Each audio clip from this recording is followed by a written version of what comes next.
All right. So today we'll be looking at lesson 3, forensics. It will be presented today by Ethan and Richard. So first off, what is forensics exactly? So forensics pretty much is it's scientific tests of techniques that are used in connection with detection of crime. The topics that we'll be covering today are solids, metals, liquids, plastics, fibers, hair, chromatography, soils, fingerprinting, spatters, and DNA. So first we're gonna look at the solid. So usually and it's worth to mention that in all the topics the goal is to identify like maybe one type of things with another. As for solids, we're gonna focus on how to identify a mixture of solids. So there are three techniques we're usually gonna use. The first one's visual, the second one's when you try to react with water, and the third one is when you react with other reagents. So for identifying solids visually, first we want to look at its crystal structure. Like if you break it apart, different solids might have different crystal structures, and some might be like just in powders, and also colors. So solids may be clear or they have many different types of color. As you can see on the picture on the right, the circles and sodium chloride, they have the same color, but then one appears to be clearer and have a different structure, and that might be a way you want to identify solids. So and the second way is to react it with water. So first we look at its solubility, like does it dissolve in water? If you add like some solids into water, does it disappear or will precipitate form? So if you see like some precipitate at the bottom, it means that it's not soluble. The second, we want to observe maybe some possible reactions like fizzing, which means that there's gas being created. And if you feel like the test tube is kind of getting hot, it means that there's heat released. And then finally, we want to look at pH change. This can be observed directly. You have to use a pH paper testing strips, which are little papers where you dip in a liquid and then it will change color and tell you like about like what pH it is. So the lower the pH, the higher the acidity. But the pH of it also depends on like how much solids you put in. If you put in too little, the water, like the solution is not saturated. The pH is not gonna be maybe as acid or as basic. So you might want to saturate the solution first before you test with your pH papers. And finally, we're on to the third method, which is you react the solids with other reagents, the two most common being the hydrochloric acid and iodine. The whole other like process that you observe the changing color, fizzing, production of gas or heat, they're really similar to what you would look at when you reacted with water, but in this case, it's with another solution. So here are some of the here's the table that kind of gives an example of what you would kind of document. We are observing like some solids. For example, first we look at yeast, the grain or the kind of the form is like in pellets, and the color is tan. So these you don't have to remember this table. It just kind of give an example, but it's good to know. There's another table, but this time is to identify solids according to when you mix with water, like it shows their solubility or if there's any reactions with H2O, or this is just a symbol for water.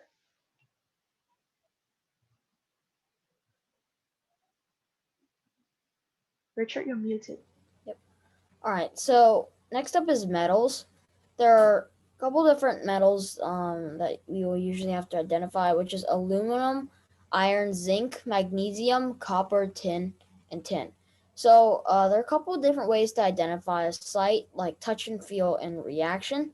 It's also similar to the previous, but so sight, it's pretty straightforward. It's just the color of the metal. So copper is copper, like copper in color. Iron is dark usually. Tin is in general slightly yellow. Zinc is usually pretty shiny. So like if you look at the pictures on the side, you can kind of see how like the difference, like the for example, the one on the bottom would be copper because it's copper colored. So for touch and feel, you kind of gotta use like your sense of weight or how your what the metal feels like. So zinc and copper tend to be heavier. Aluminum is more malleable. It can bend a lot easier, and also iron is the only magnetic metal here. And for reaction with hydrochloric acid, there are a couple of different reactions. Zinc usually immediately reacts. Magnesium will release odor and steam. And next up, we have liquids. Just a reminder, we're still like focusing on how to identify them. So we're learning about how to identify the liquids. So the six liquid that you must know for the science Olympiad are lemon juice, rubbing alcohol, household ammonia, water, vinegar, and hydrogen peroxide. So you identify them kind of similar to what you would identify a solid. So first you would, of course, look at its color, its clarity, like whether it's see-through or cloudy or like just have a really rich and dark color. Or pH, you test it with pH paper, just like how you would test a solid reacting with water. And also you want to see its reaction with other solutions.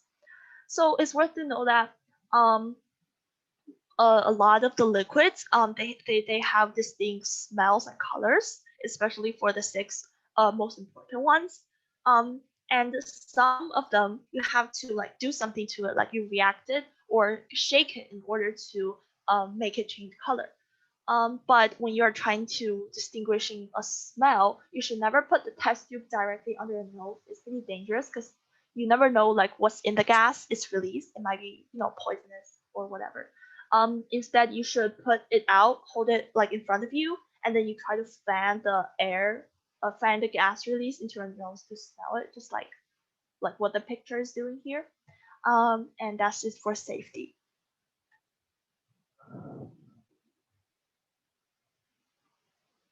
Right.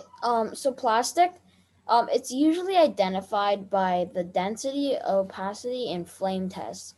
So down here, there's a little chart.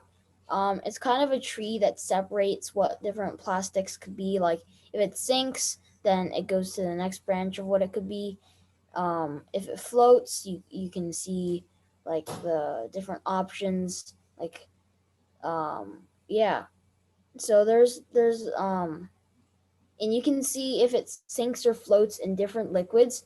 And oftentimes, those can lead you to different types of plastics like LDPE or HDPE, PS or PMMA or PVC. Yeah. So here's a kind of a chart.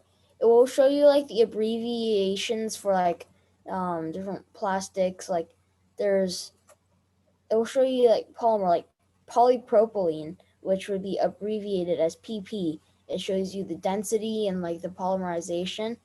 It could be like addition or less branched, condensation. It and then over on the side it shows you some examples of where this plastic can be found. This can be very useful when you're identifying certain plastics to like a crime scene or yeah. So down here it's kind of a continuation of the chart, except um, it talks about burn test. Generally the similar types of plastic, but it will show you like the burn behaviors, like what will happen, when you burn it. For example, PVC, when you burn it, it will turn lime green. Um, Other burn behavior is that it's self-extinguishing and eventually it chars and it becomes opaque when you burn it.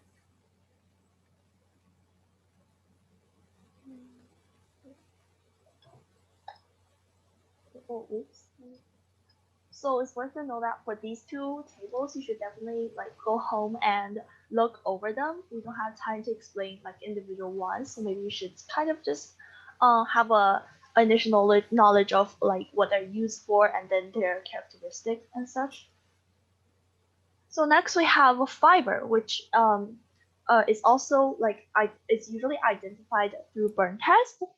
We have three types of fiber. There's animals that came from maybe a sheep, or like came from animals. There's vegetable fiber, which came from plants such like cotton, and there's synthetic fiber, which are chemically made. So first, for animals, if you burn like the fiber, it smells like burning hair and it burns slowly. As for vegetables, it smells like a burning paper and it burns really quick and then leave this behind a pile of ash. Not sure if you guys experience this, but like burning, you had to burn like cotton ball out of like something, and then the fire just whoosh goes really quick and then leaves behind ash, which you can brush off. Um, and for synthetic, if you burn, it's gonna have a really smells kind of bad, really strong chemical smell. It's not gonna leave behind ash. Instead, it's gonna melt and shrink and kind of curves away from the fire. We usually only use the burn test to identify these because um, these three have very like distinct expressions when being burned, so that's mostly enough in identifying which is which.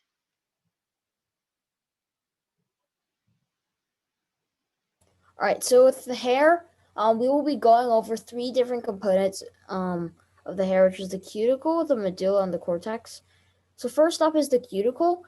The cuticle of hair, it's kind of like the outer covering of the hair. It's composed of keratin, which is also the same thing that's similar to your fingernails. The cuticle is the outer layer of the shaft of hair. It's like the covering, the armoring, or like the skin that covers and protects the inner areas of the hair. It's the covering and protection against chemical decomposition. For example, like when you go swim in a pool, the chlorine in the pool is chemical decomposition. The cuticle of hair is kind of like the first layer of defense against that. And there are different types of cuticles, which are all pretty different. They're coronal, spinuous, and imbricate cuticles. And below here's a chart kind of showing what each one looks like the coronal scales, the imbricate scales. You can kind of see the differences. How like they're like simple, serrate, dentate. They look like crowns almost. And then over here they look more like actual scales, all the way to looking like palm tree bark. Um, so next up is the medulla. It's the innermost layer of hair. It's like the core, the center. It's made of transparent cells and air. It is very soft and fragile. Um, and animals generally have regular and well defined medullas. So here is kind of a general diagram.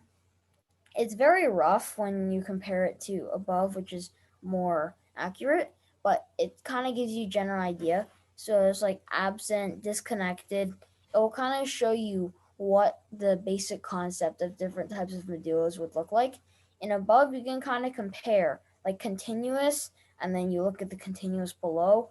There's trace. It's just different types of medullas. You can kind of figure out how each one is different, so you can actually identify different types of hair. All right, so next up is the cortex. It's like the main body or like the flesh of the hair. It's usually like it's elongated, and the cells are elongated and shaped kind of like a spindle.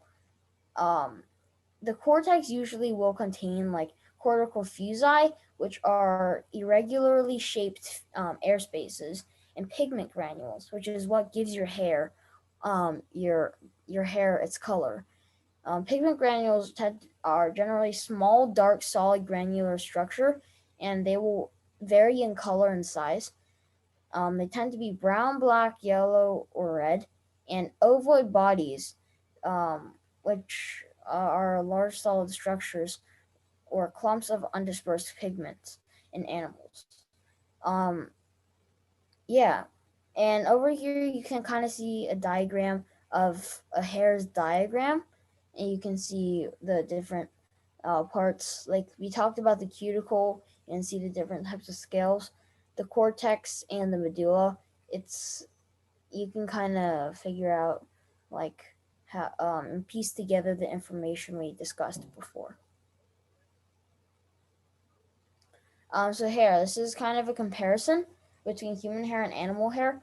So human hair is almost always consistent color and pigmentation, um, which also means there's an even distribution of pigments.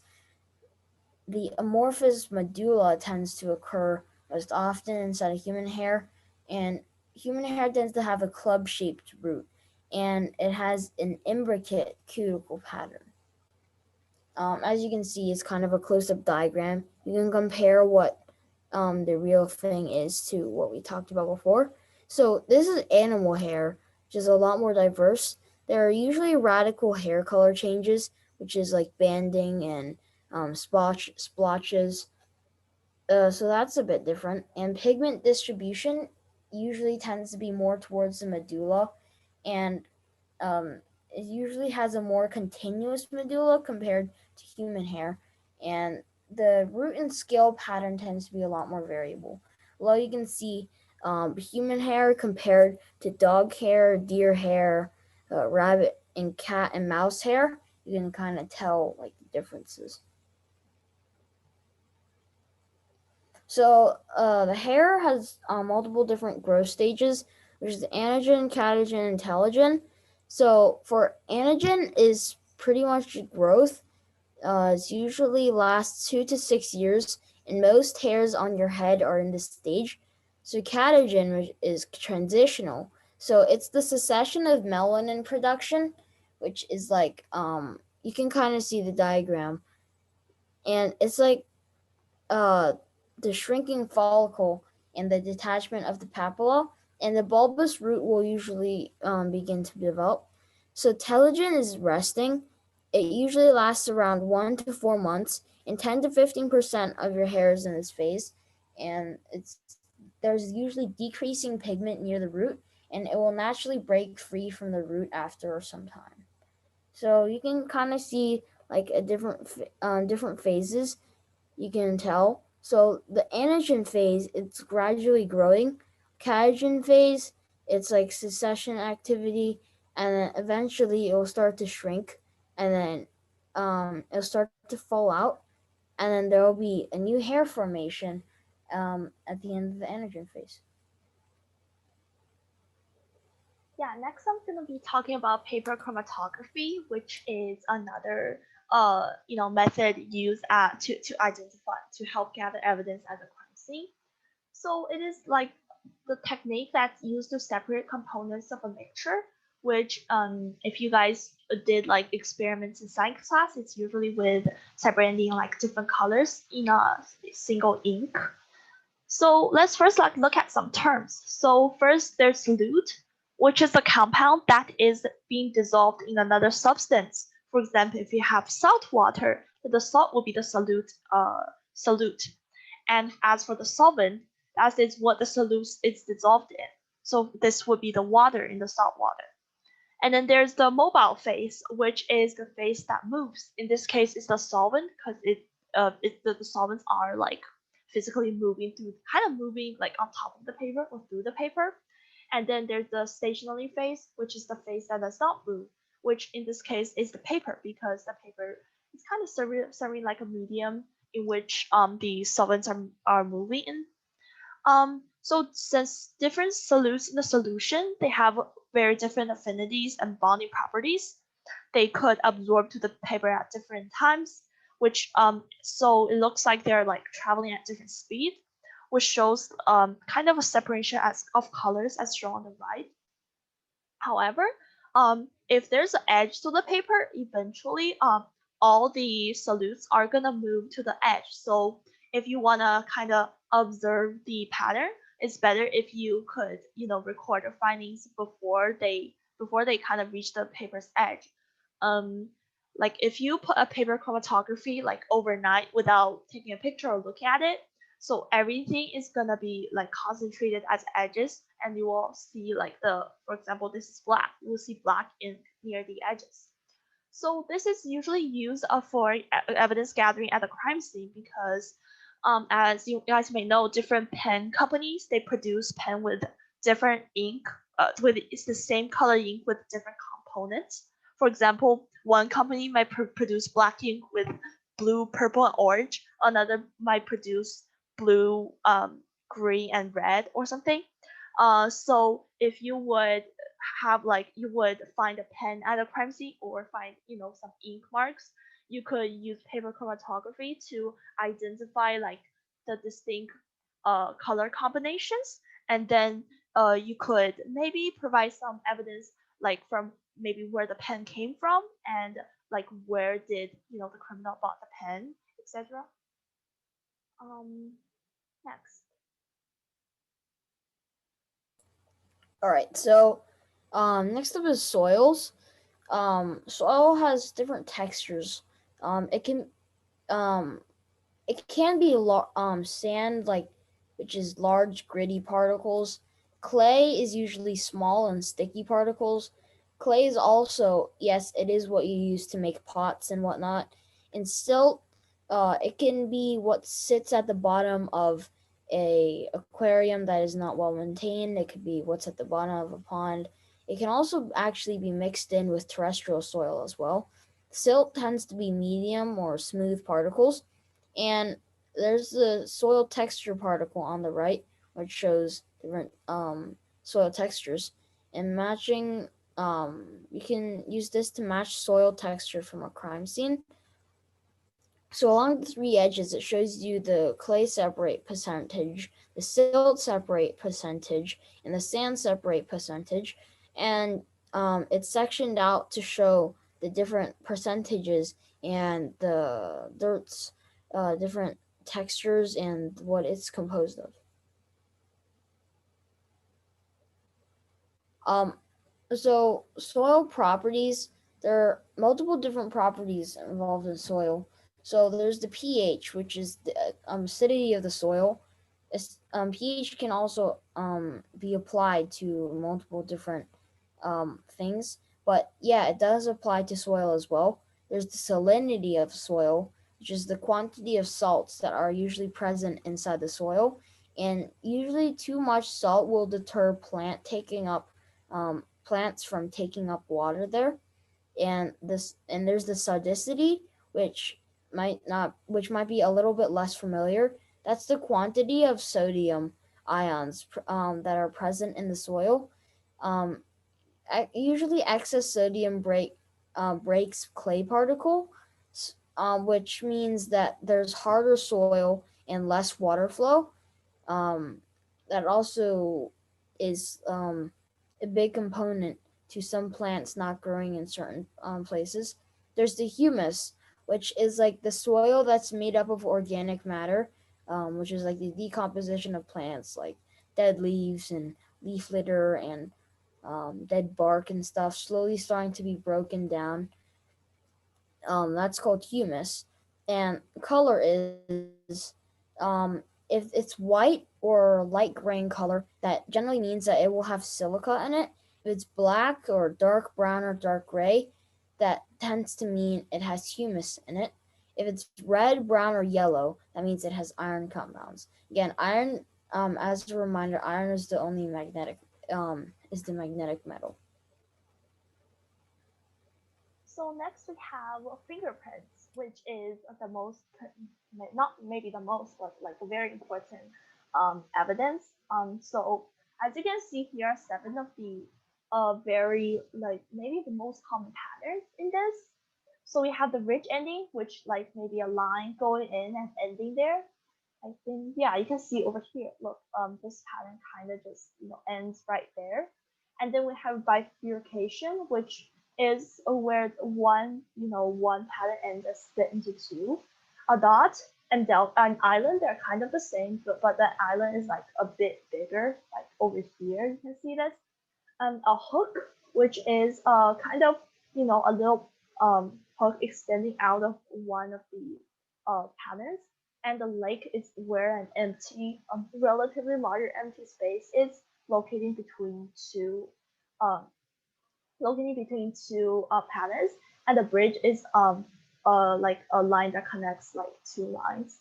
You can see most of the examples over here, like they are usually present in every fingerprint if you observe closely. But like if the fingerprint is disturbed, it might be hard to see some of the less obvious ones. As a continuation, there's also different patterns to fingerprints.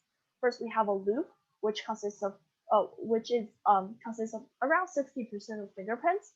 We have the ulnar type, which point towards your pinky, and the radial type, which point towards the thumb. As you can see, like they have kind of have a direction to it.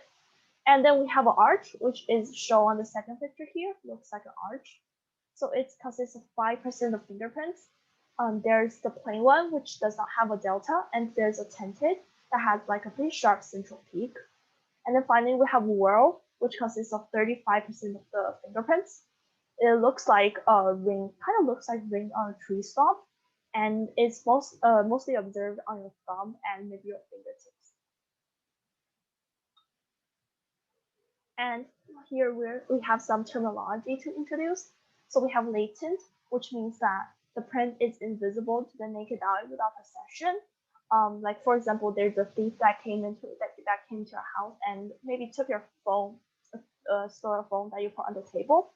So it's recommended that you do not disturb the scene because there are like some latent like fingerprints, invisible fingerprints, that might be accidentally left on the table. So these fingerprints could be, I think, could be revealed with special chemicals, or they would be collected as that. As for patent, they're visible prints, often due to blood, grease, ink, or dirt. They are more obvious to see and easier to collect because obviously they're like right there, you can see it. And finally, we have impression or plastic, which is a 3D print made by pushing a finger into a malleable surface. For example, if you push your finger into a piece of clay, the clay is gonna stay its shape with your fingerprint on it. Like if you look closely on this picture, you can see the kind of like the marks on your finger. Compared to like maybe if you press your finger into a piece of rubber, the rubber is gonna it's gonna like bounce back kind of. Unlike the clay, it's gonna be kind of permanently deformed. So that's what we call like a malleable surface. So next is spatters. So generally there are three components to identify a spatter, which is the direction of a spatter. The way to identify that is the elongation of a tail, or the more scalloped edge will generally show the direction the spatter was heading towards. So the it will like show like for example a blood spatter where it will like the direction it came from. So there's the angle, which also means like the flatter the oval, the sharper the angle of impact generally is. As you can see, there's a formula in the diagram below that generally explains how the angle will is determined by the flatter the oval is. So the speed um, usually the faster the liquid is, the finer the resultant spots will be, which is the droplet size. Or like the faster um the spatter is going, that means like the smaller the droplet size will be. So for the low is like 5 feet per second, the spatter will generally be like 5 to 8 millimeters. 5 to 100 feet per second, so it'll be 1 to 4 millimeters. For high, which is like greater than 100 feet per second, that would be like less than a millimeter, which would be like a mist pretty much. So here's some terminology for spatters. This will probably help if you are going to compete later in a competition. So there's the cast off pattern, and what the cast off pattern generally will mean is that it's the pattern of drops flung off a wet object while being swung around. And there's the passive pattern. It's the drops that are created by gravity alone.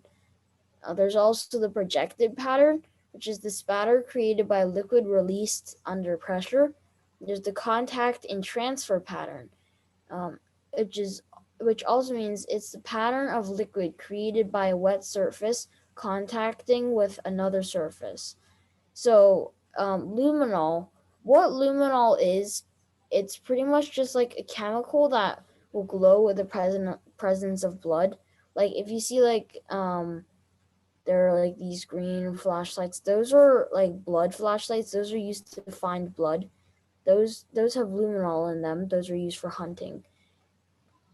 So void, it's a gap in the spatter pattern that is usually caused by a certain object blocking the spatter. So like if there was a like a drop of blood that came down, and there's a bar, or like let's just say like a pencil or a chopstick or something in the way of the blood spatter, part of the blood would end up on the whatever the object is, and the rest would end up on the floor, and there would be a void, which is the gap that is in the spatter pattern caused by some object the obstructing the path of the drop of whatever the liquid is. So lastly, we're going to look at the topic of DNA. So let's first talk about the structure. It's like an anti-parallel double helix structure. Anti-parallel means that they are like kind of a parallel, but then one strand is the reverse of the other. And the double helix is kind of, you can see that it's kind of a spiral shape. So it contains the genetic instructions of an organism, which could be like the most important thing inside you. There are four types of nucleotides, which are these, little things here attached on the base strips. So we have adenine, thymine, cytosine, and guanine. They could be abbreviated to A, T, C, and G. And they have specific pairings as well. So A will only pair with T, and G will only pair with a C. So the nucleotides, they all contain a sugar, a phosphate group, and a nitrogenous base. And they all form like they attach in specific specific orders in order to like make up a gene expression.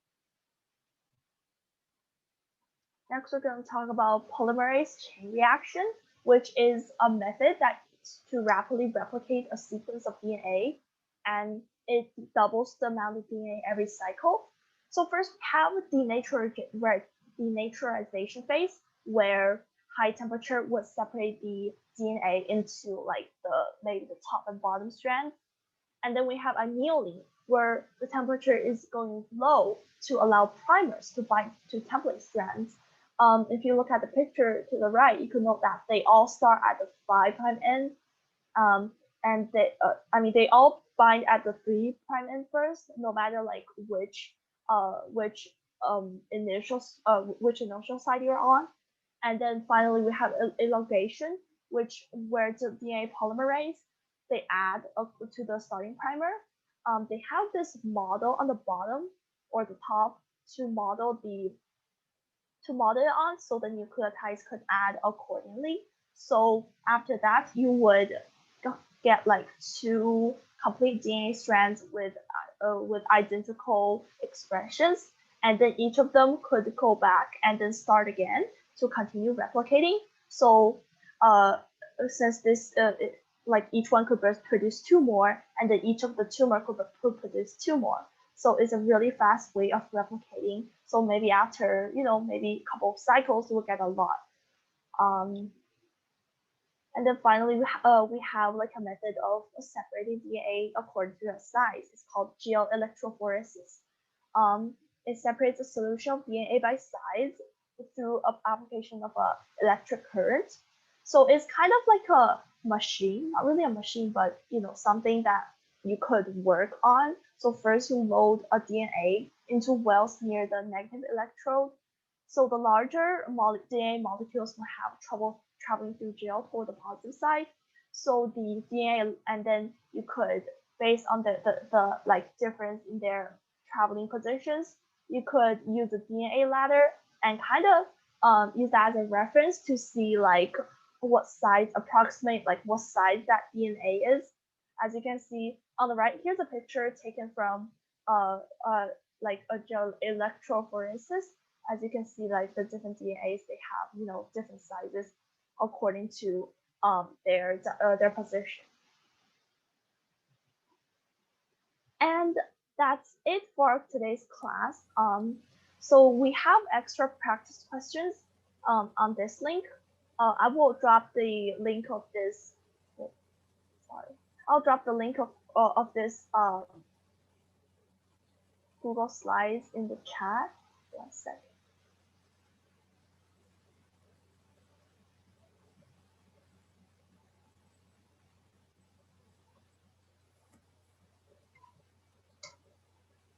So I put the link in the chat already. You guys could come here and look at all these slides if you want. And also you can access the link to the optional assignments. It's from page 18 to 25. So we're thinking that we're not gonna do any questions here with everyone simply because you don't have to show steps. Like there's no steps being shown for each one of them. They're like kind of merely just the conceptual questions. And also the materials we learned today is a lot, so you guys might want to kind of review them and then try to do the problems yourself.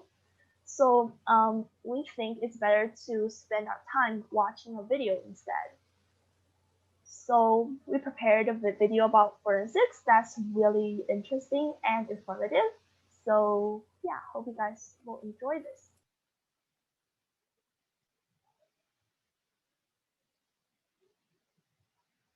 Oh, I think I'm not sharing my audio anymore. 1 second. Let me reshare. I need to share my audio as well.